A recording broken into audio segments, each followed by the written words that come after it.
Saudara Presiden Joko Widodo mengakui akan ada pro dan kontra terkait tabungan perumahan rakyat atau TAPERA yang wajib dibayarkan bagi setiap pekerja baik PNS, swasta maupun pekerja mandiri. Pemerintah berencana mewajibkan setiap pekerja berusia minimal 20 tahun dengan penghasilan upah minimum atau UMR harus menjadi peserta TAPERA. Gaji para pekerja akan dipotong sebanyak 3%, di mana dananya akan menjadi tabungan perumahan rakyat. Menurut Jokowi soal TAPERA semua telah dihitung. Jokowi juga menyebut dalam tiap kebijakan baru pasti akan timbul pro dan kontra. Namun seiring berjalannya program masyarakat akan merasakan manfaatnya. Menurut Jokowi hal ini serupa juga terjadi saat kebijakan BPJS Kesehatan baru diluncurkan. Ya semuanya dihitung lah. Biasa dalam kebijakan yang baru itu pasti masyarakat juga ikut berhitung, mampu atau nggak mampu, berat atau nggak berat. Seperti dulu waktu BPJS di luar yang BPI yang gratis 96 juta kan juga rame. Tapi setelah berjalan kan saya kira merasakan manfaatnya bahwa rumah sakit tidak dipungut biaya, hal-hal seperti itu yang akan dirasakan setelah berjalan. Kalau belum biasanya pro dan kontra. Fasilitas yang ditawarkan dalam program tabungan rumah atau TAPERA yakni pembiayaan kepemilikan rumah pertama, pembiayaan pembangunan rumah atau pembiayaan rumah pertama di atas tanah pribadi.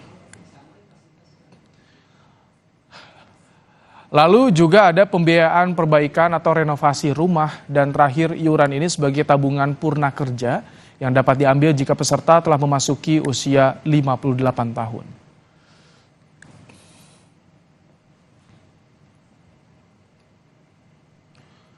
Aturan perubahan berlaku sejak diundangkan, yakni 20 Mei 2024, namun pasal jadwal pemberlakuan tidak diubah pada peraturan sebelumnya pada tahun 2020 yang berbunyi pemberi kerja mendaftarkan pekerjanya kepada BP TAPERA paling lambat 7 tahun sejak tanggal berlakunya peraturan pemerintah atau tahun 2027. Berdasarkan peraturan pemerintah PP nomor 21 tahun 2024, besaran simpanan peserta sebesar 3% dari gaji atau upah untuk peserta pekerja dan penghasilan untuk pekerja mandiri. Besaran simpanan untuk peserta pekerja ditanggung bersama oleh pemberi kerja sebesar 0,5% dan pekerja sebesar 2,5%. Sedangkan besaran simpanan pekerja mandiri ditanggung sendiri oleh pekerja mandiri. Pengamat kebijakan publik Trubus Hadiansyah menyebut kebijakan tabungan perumahan rakyat TAPERA dinilai prematur dan dapat membebani pelaku usaha serta pekerja. Trubus menjelaskan hak dan kewajiban TAPERA yang ditetapkan dalam PP nomor 21 tahun 2024 juga masih belum jelas. Selain dinilai seperti dipaksakan, kebijakan TAPERA ini juga dinilai berpotensi tumpang tindih dengan kebijakan lain seperti BPJS Ketenagakerjaan. Kan potensi tumpang tindih kebijakan. Kenapa? Karena di dalam BPJS ini Ketenagakerjaan itu kan selama ini ada KPR juga, Mbak. Mereka udah punya KPR, mereka dapat pinjaman renovasi rumah segala. Lah persoalannya dengan adanya TAPERA PP 21 ini kan wajib sifatnya. Nah, berarti dia harus membayar double, Mbak. Kan gitu. Yang satu membayar rumah untuk kaitan dengan BPJS Ketenagakerjaan, ya pinjaman itu, satu lagi terus ini dengan adanya TAPERA. Ya saya melihat PP 21 ini seperti dipaksakan gitu ya, dipaksakan. Ini kan ujuk-ujuk, Mbak, tiba-tiba elitis sekali, tiba-tiba harus diterapkan kan gitu tanpa ada sosialisasi ya.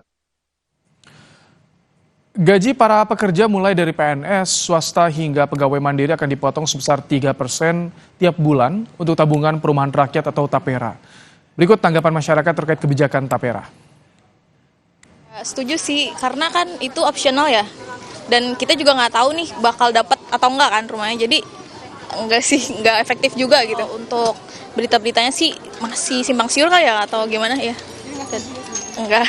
Saya masih 50-50 soalnya saya belum baca lebih lengkapnya regulasinya gimana. Gitu. Ada penjelasan yang lebih lengkap tentang TAPERA ini gitu. Pendapat saya kurang setuju ya, karena menurut saya regulasi yang diterapin sama pemerintah itu masih belum jelas kayak disampaikannya ke kita.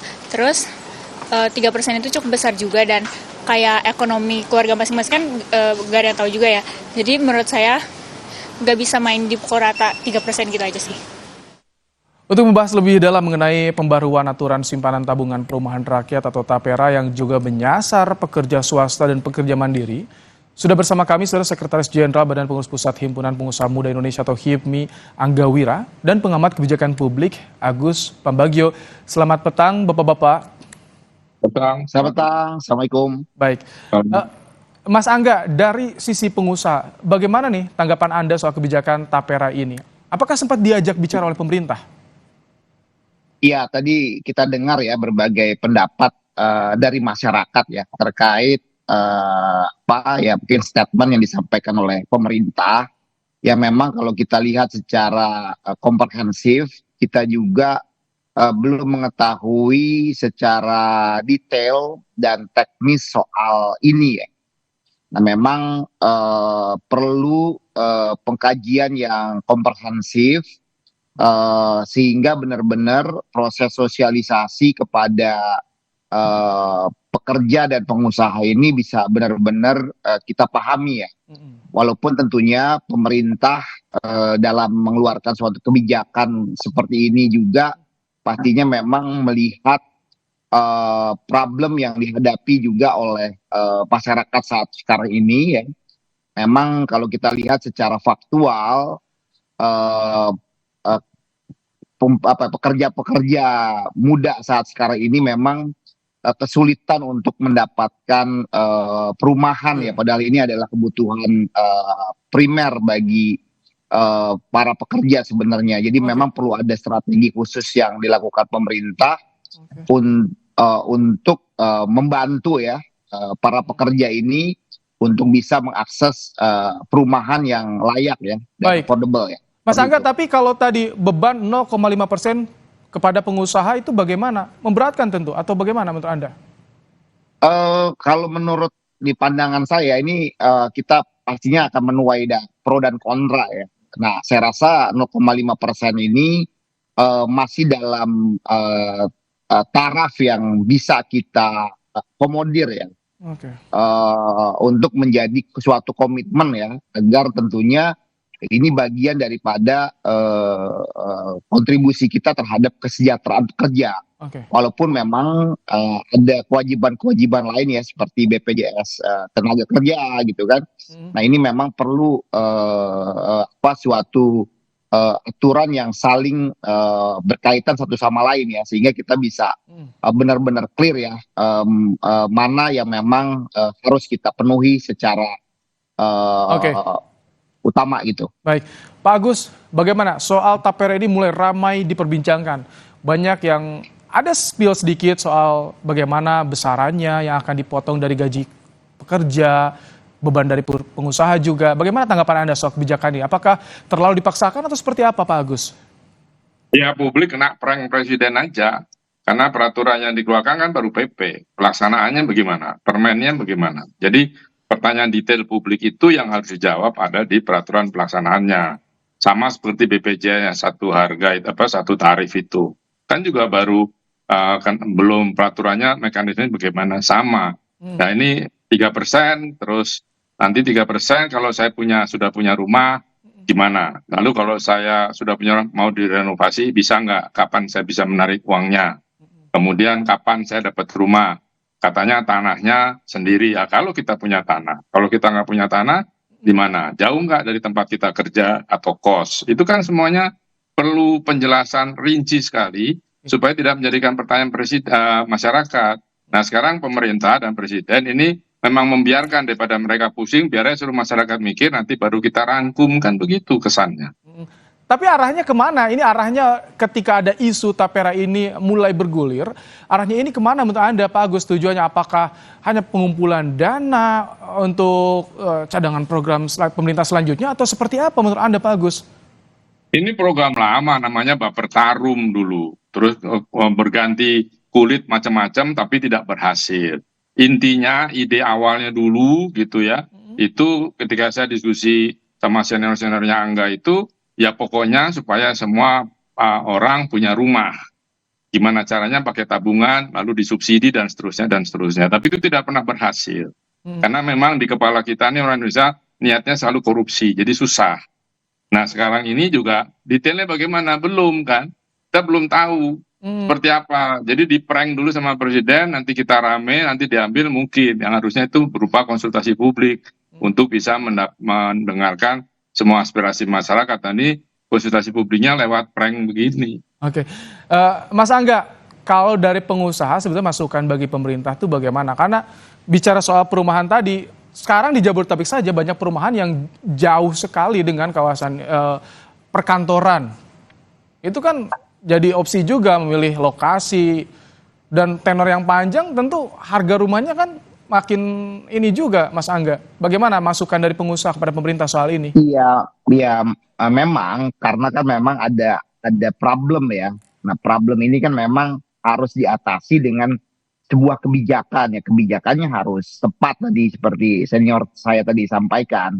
Nah, memang nggak mudah, walaupun kita juga bisa berkaca atau mengambil referensi di berbagai negara ya. Kalau saya lihat juga, saya pelajari juga di berbagai negara juga ada model-model seperti ini ya. Nah, tapi tentunya karena perumahan ini pastinya juga menyangkut banyak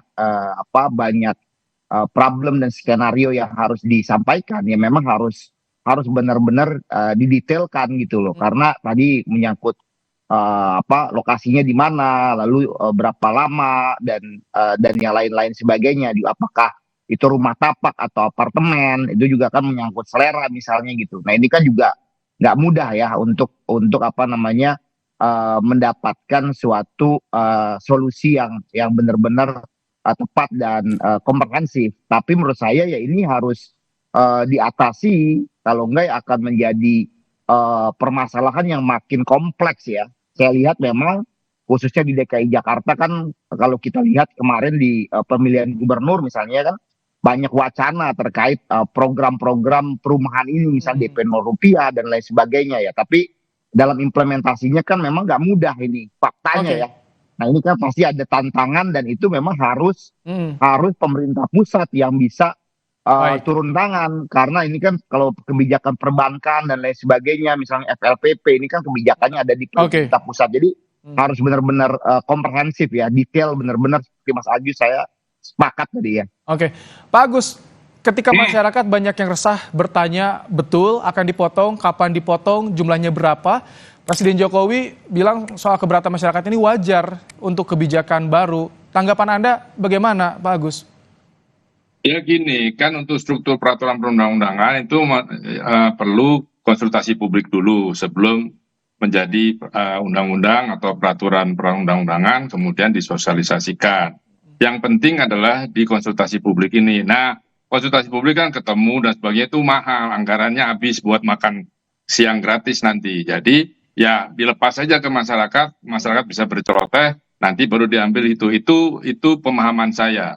Ya bisa juga salah, tapi intinya ini justru membuat gaduh di publik, ya kan? Nah, jadi sekarang bagaimana? Ya keluarkan dulu ini sama dengan BPJS yang kemarin gaduh beberapa minggu yang lalu, karena ya dikeluarkannya peraturan ujungnya di bawah undang-undang itu, tapi pelaksananya kan belum. Nah, jadi yang justru yang masyarakat semua bertanya-tanya, kalau kita monitor di medsos, itu tadi semua yang Anda sampaikan itu dikeluhkan, karena nggak tahu. Saya mau komentar juga barangnya gimana, peraturannya mana dulu gitu. Kan katanya 2027, tapi sebelumnya saya belum baca pasti kapan itu peraturan menteri dan peraturan instansi yang terkait mau dikeluarkan paling lambat, kan biasanya ada itu di pasal tertentu. Nah, itu dulu. Nah, sekarang baru ada, kalau enggak pasti akan terus tidak pasti begini. Karena nggak jelas yang pegangan publik itu apa, nggak ada. Publik dan juga pengusaha nggak ada, ya meraba-raba saja. Nah, persoalannya biaya hidup kita di Jakarta untuk transportasi udah 30% lebih, mau dipotong itu mana, itu aja. Makin banyak potongan yang dirasakan. Pak Agus, terima kasih untuk pandangannya. Mas Angga juga terima kasih telah bergabung bersama kami di program Kompas Petang sore hari ini. Sehat-sehat. Makasih. Salam. Saudara, Kompas Petang akan kembali. Ada rekan saya, Cynthia Rompa. Silakan, Cynthia. Ibrahim, saudara, informasi lainnya di Kompas Petang akan kami hadirkan selepas jeda. Di antaranya, di tengah pemeriksaan adik Peggy, Luciana di Polres Cirebon Kota, hari ini ayah Peggy, Rudi, mendatangi rumah ibu Peggy di Cirebon. Ayah Peggy disebut sebagai salah satu saksi kunci yang tahu keberadaan Peggy saat pembunuhan Vina.